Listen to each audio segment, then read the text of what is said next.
I found $100,000 and it ruined my life. Part 1. The Curse of the Silver Lining. Welcome to English Parchment. If you want to master the English language while getting lost in stories that pull at your heart and keep you awake at night, you've found the right place. Before we begin this journey into the dark side of fortune, please subscribe and like this video to support our community. Now, imagine walking home on a Tuesday evening. The rain is cold, your shoes are wet, and your bank account is almost empty. Then, you see it. A black duffel bag sitting behind a trash can in a dark alley. You open it, and your heart stops. $100,000 in cash. You think your prayers have been answered.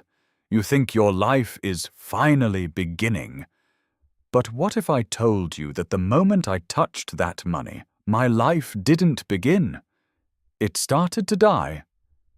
Stay with us until the very end, because I am going to tell you exactly how $100,000 turned me into a ghost in my own home, and why the luckiest day of my life was actually the start of my greatest nightmare.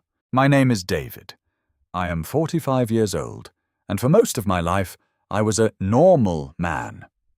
I had a job in a furniture warehouse, a small house with a mortgage, a wife named Sarah, and a daughter named Lily, who was just starting high school. We weren't rich, but we were happy.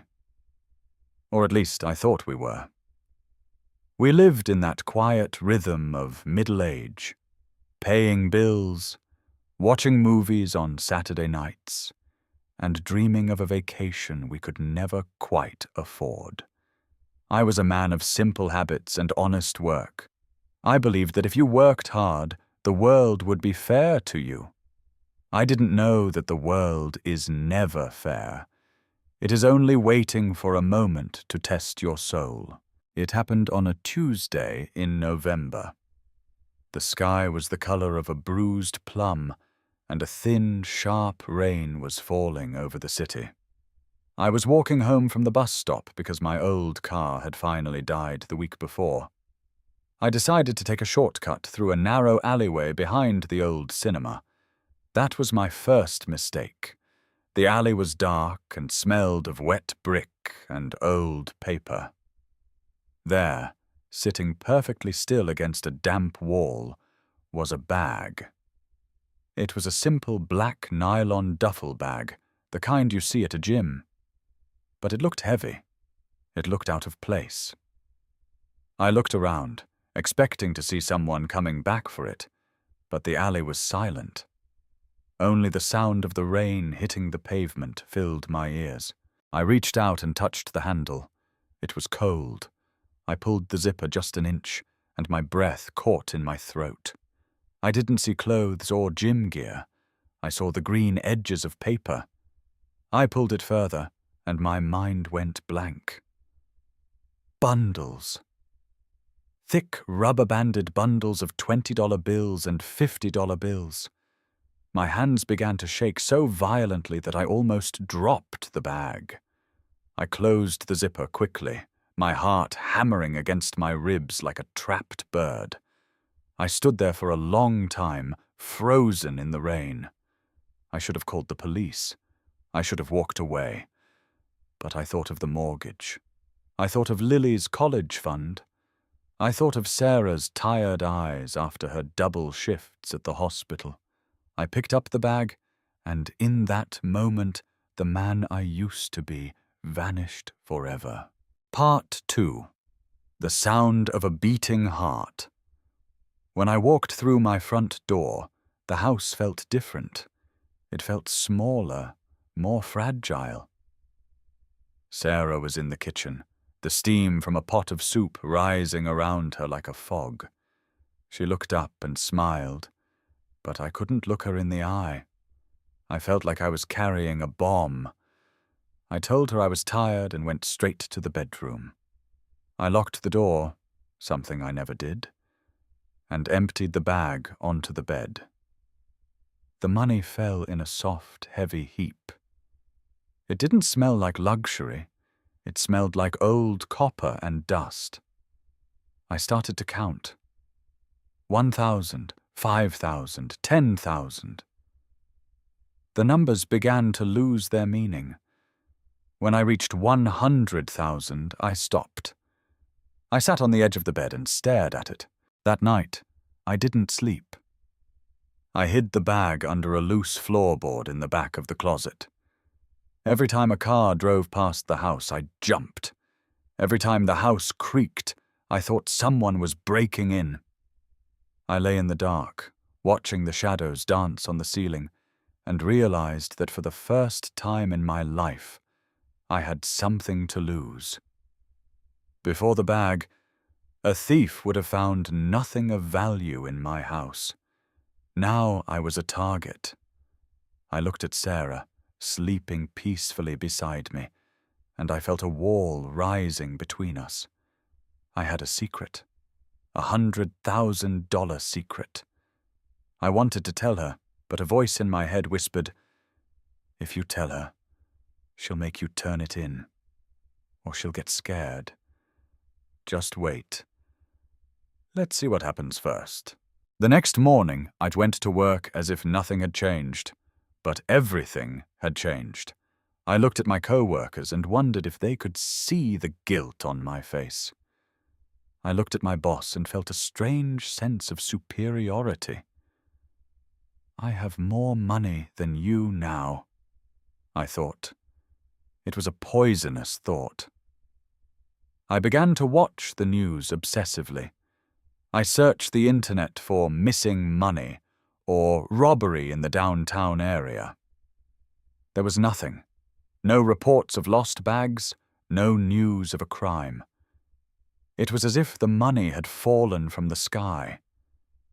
This made me even more nervous. If no one was looking for it through the police, it meant someone was looking for it through the shadows. The first crack in my life appeared 3 days later. I went to a local electronics store and bought a brand new laptop for Lily. I paid in cash, $500.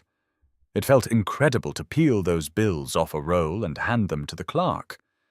But when I got home and gave it to her, Lily didn't look happy. She looked confused. "Dad, how did you afford this?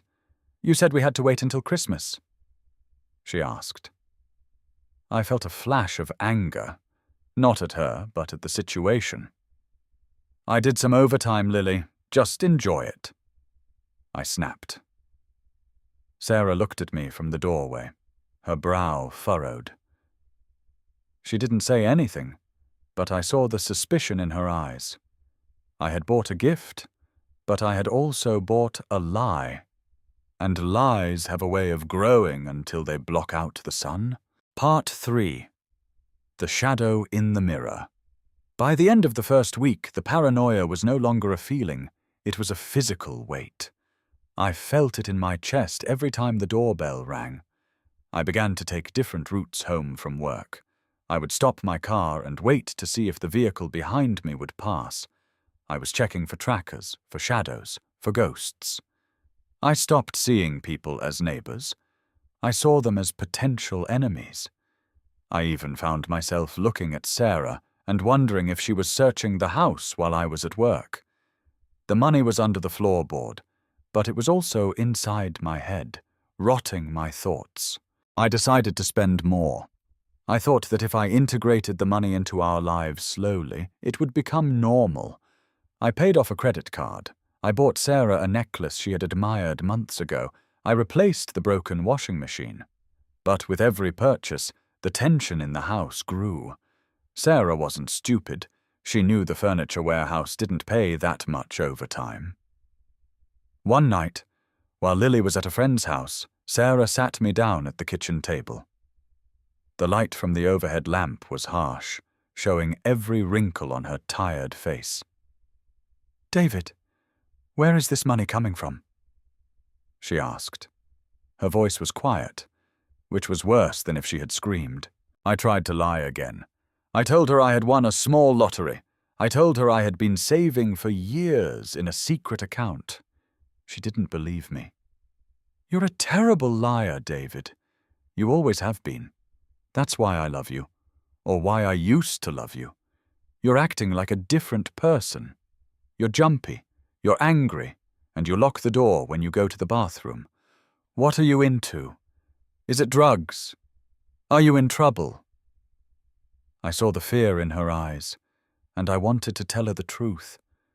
I wanted to cry and put my head in her lap and tell her about the black bag. But the greed, that small, cold voice, told me that if I admitted it, the dream would end. So I stood up and walked out of the room. That was the night the phone calls started. Not a voice, just silence.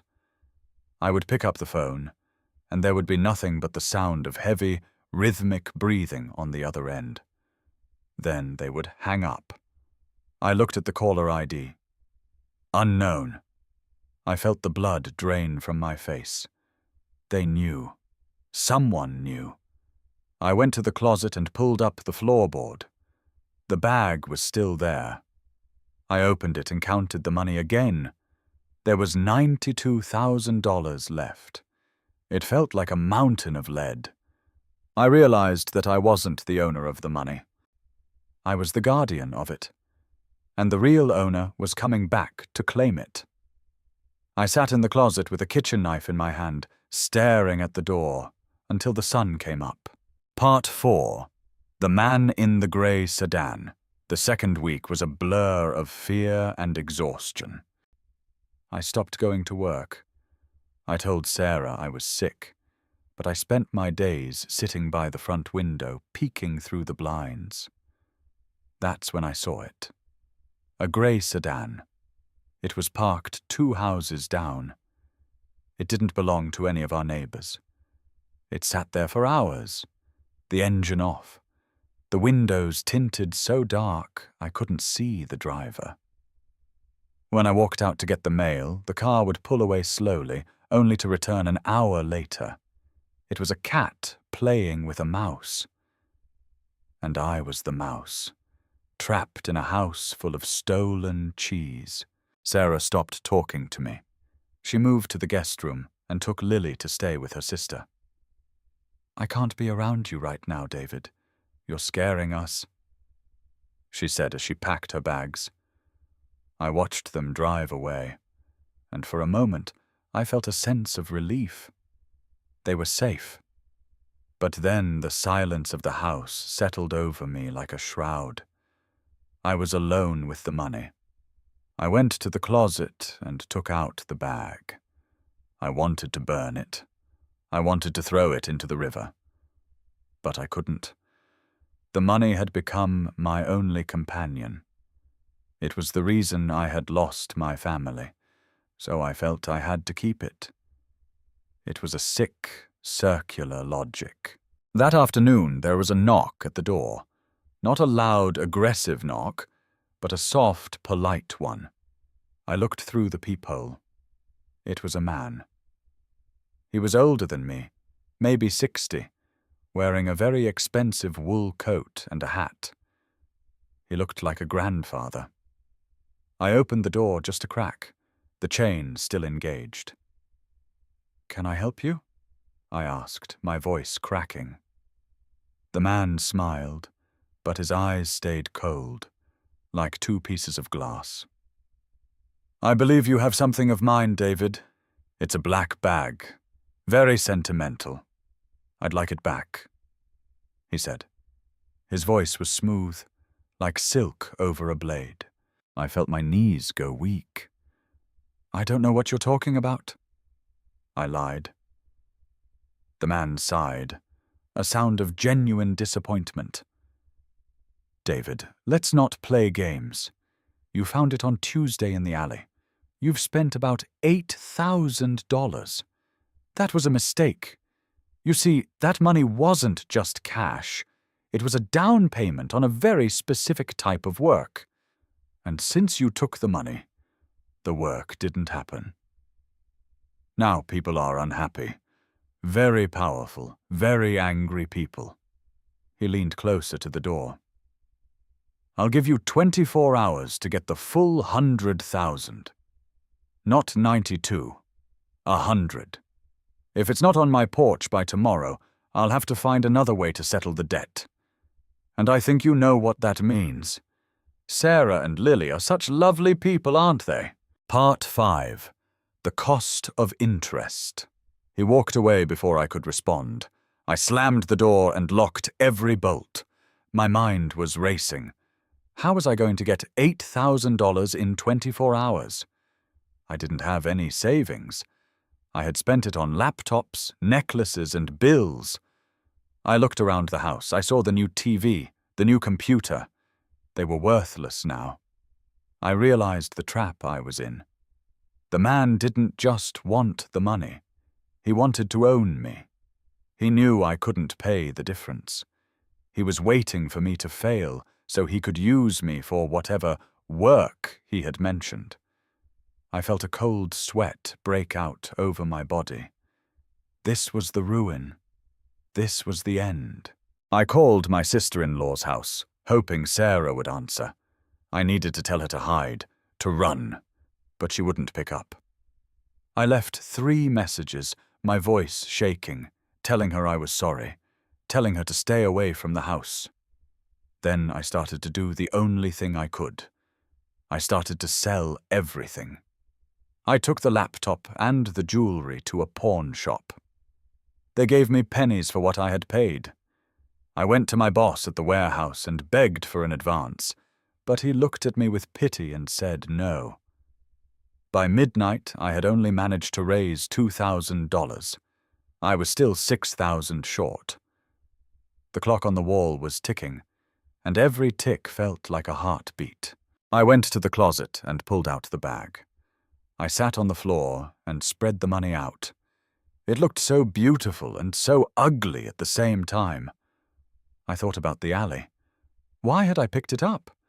If I had just kept walking, I would be in the kitchen right now, eating soup with Sarah and Lily. We would be talking about Lily's school project or Sarah's day at the hospital. We would be poor, but we would be whole. Now, we were broken. I realized that the money hadn't changed my life. It had only revealed the holes in it. It had shown me that my happiness was based on a foundation of enough, and I had traded it for more. At 3 a.m., the phone rang. I picked it up. "Time is moving, David," the voice said.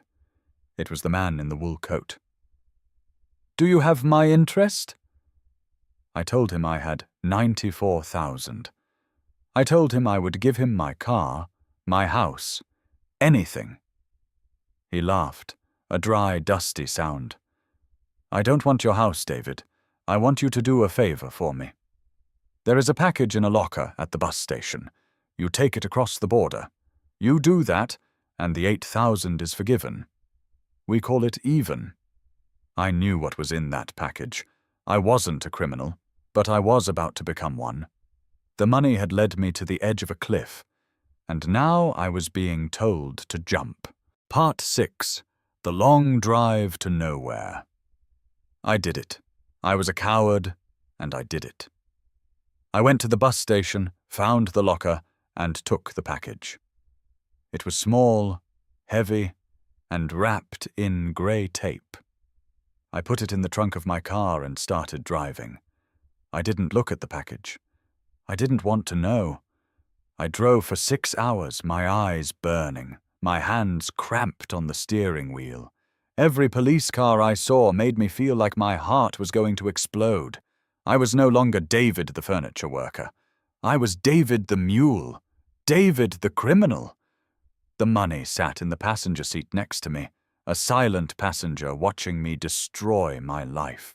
I reached the drop-off point, a dusty gas station in the middle of nowhere. A man in a leather jacket approached my car.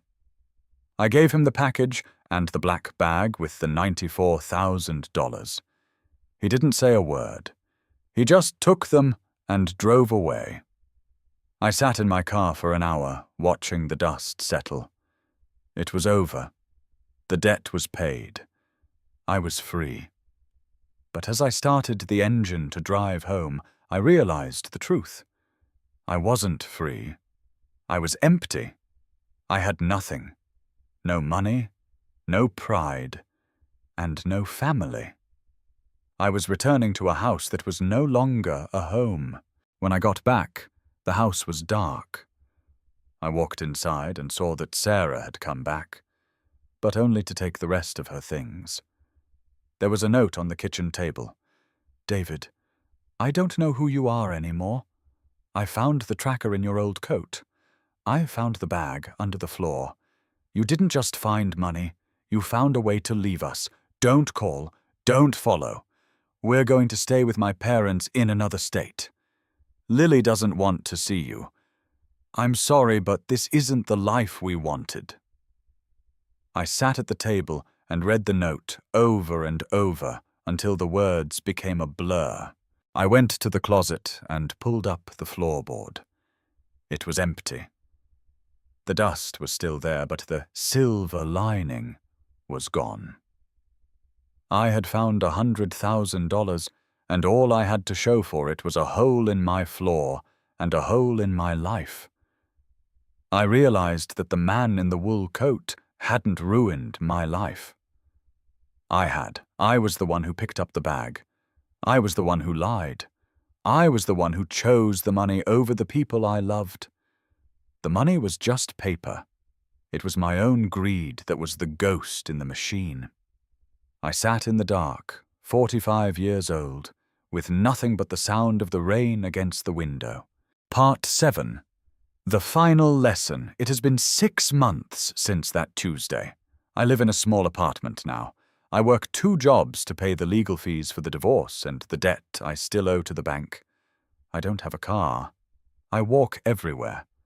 Sometimes when I walk past a dark alley, I see a bag or a box, and I feel a cold chill run down my spine. I don't look. I don't stop. I keep walking. I've learned that the most expensive things in life are the ones that come for free. There is no such thing as found money. Everything has a price, and usually the price is your peace of mind. I haven't seen Sarah or Lily. I send them letters every week, telling them I'm sorry, telling them I'm the old David again. But I know that's not true. You can't go back. You can't unsee the shadows. I am a different man now. A man who knows exactly how much his soul is worth. It turns out my soul was worth exactly $100,000. That was the price I was willing to pay to destroy everything I cared about. It's a small number when you think about it. A very small number for a very big mistake. I'm telling you this story because I want you to remember it. The next time you find something that seems too good to be true, ask yourself what you are willing to lose. Ask yourself if you are ready to live with the secret. Because once you pick up that bag, you can't put it down. It stays with you. It changes the way you look at your wife, your children, and yourself. It turns your home into a fortress and your heart into a vault. And in the end, when the money is gone, you'll find that the vault is empty. My name is David, and I found $100,000. It was the worst thing that ever happened to me. I lost my wife, my daughter, and my soul. But I'm still here. I'm still walking. And maybe one day I'll find a way to forgive myself. But for now, I just keep moving, one step at a time, away from the alleys and into the light. Because the only thing I want to find now is a way back home. Thank you so much for staying with us until the very end of this story here on English Parchment. I hope this journey into David's life was as gripping for you as it was for me to tell. If you found this story powerful and helpful for your English learning, please subscribe and like this video. Your support helps us tell more stories that touch the soul. What would you have done in David's shoes? Would you have turned the bag in, or would you have made the same mistake? Tell us in the comments. Keep dreaming, keep reading, and keep learning. We will see you in the next story.